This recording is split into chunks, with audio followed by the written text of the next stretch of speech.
Hi guys, അങ്ങനെ പതിവ് പോലെ കോളേജ് കഴിഞ്ഞ് ഞാൻ വന്നിട്ടുണ്ട്. ഇന്ന് എനിക്ക് ഔട്ടിംഗ് ഉള്ളൊരു ദിവസമാണ്. എന്നാൽ നമുക്ക് ഔട്ടിങ്ങിന് പോയാലോ? ക്ലാസ് കഴിഞ്ഞ് വന്നുകൊണ്ട് നല്ല വിശപ്പായിരുന്നു. അങ്ങനെ ഫ്രണ്ട്സൊക്കെ ആയിട്ട് സ്നാക്സ് ഒക്കെ കഴിച്ചിട്ടാണ് കേട്ടോ ഔട്ടിങ് ഇറങ്ങിയത്. അങ്ങനെ ഔട്ടിങ്ങിന് വളരെ എക്സൈറ്റ്മെൻറ്റോടെയാണ് ഞാൻ ഇറങ്ങിയത്. പോകുന്ന വഴിക്ക് നല്ല വെയിലായിരുന്നു, കൂടെ എടുക്കാനും മറന്നുപോയി. ഇന്ന് ഞാൻ പോകുന്ന ബാംഗ്ലൂർ സപ്തഗിരി കോളേജിൻ്റെ അടുത്തൊരു മലയാളി കടയിലാണ്. ഇവിടെ നല്ല തിരക്കും വിലക്കുറവുമുള്ള ഒരു അടിപൊളി ടേസ്റ്റി ഫുഡ് കിട്ടുന്ന സ്പോട്ടാണ്. അങ്ങനെ സാധനം മേടിച്ച് ഞങ്ങൾ നേരെ ഒരു ബേക്കറി കടയിൽ കയറി. അവിടുന്ന് സ്നാക്സും മേടിച്ച് നേരെ നോക്കിയപ്പോൾ അവിടെ ഒരു കണ്ണാടി ഉണ്ടായിരുന്നു. പൊതുവേ ഏത് കണ്ണാടി കണ്ടാലും ഞാൻ ഇവിടെ ഒരു മുഖം നോക്കി കാണിച്ചില്ലെങ്കിൽ എനിക്കൊരു സാറ്റിസ്ഫാക്ഷൻ വരില്ല. അങ്ങനെ മുടിയൊക്കെ സെറ്റാക്കി അവിടെ നിന്ന് ഇറങ്ങി ഞാനൊരു ജ്വല്ലറി കടയിൽ കയറി. അവിടെ വിചാരിച്ച സാധനം കിട്ടിയില്ലെങ്കിലും അവിടെ ഒരുക്കി വെച്ചിരിക്കുന്നതെന്ന് കാണാൻ നല്ല ഭംഗിയായിരുന്നു കേട്ടോ. പിന്നീട് ഞാനൊരു 4 പച്ചമുളക് കൂടി മേടിച്ചു. കയ്യിൽ ഞാൻ 4 മുളക് എടുത്ത് വരുന്നത് കണ്ട എന്തോ വലിയ കെട്ടുകടയിൽ മേടിക്കുന്ന പോലെ അതും കണ്ട കടയിലെ ചേട്ടൻ ചിരിയായിരുന്നു.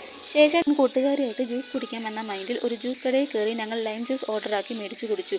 ക്ഷീണിച്ച് വന്ന് കുടിക്കുന്നുണ്ട് പെട്ടെന്ന് അങ്ങ് തീർന്നുപോയി. അങ്ങനെ എല്ലാം കഴിഞ്ഞ് ഹോസ്റ്റൽ നടന്നു പോകുന്ന വഴിക്ക് ഹോസ്റ്റൽ മാം കണ്ടത്. അങ്ങനെ മാമിൻ്റെ ബാഗാണ് കേട്ടോ എൻ്റെ ഇരിക്കുന്നത്.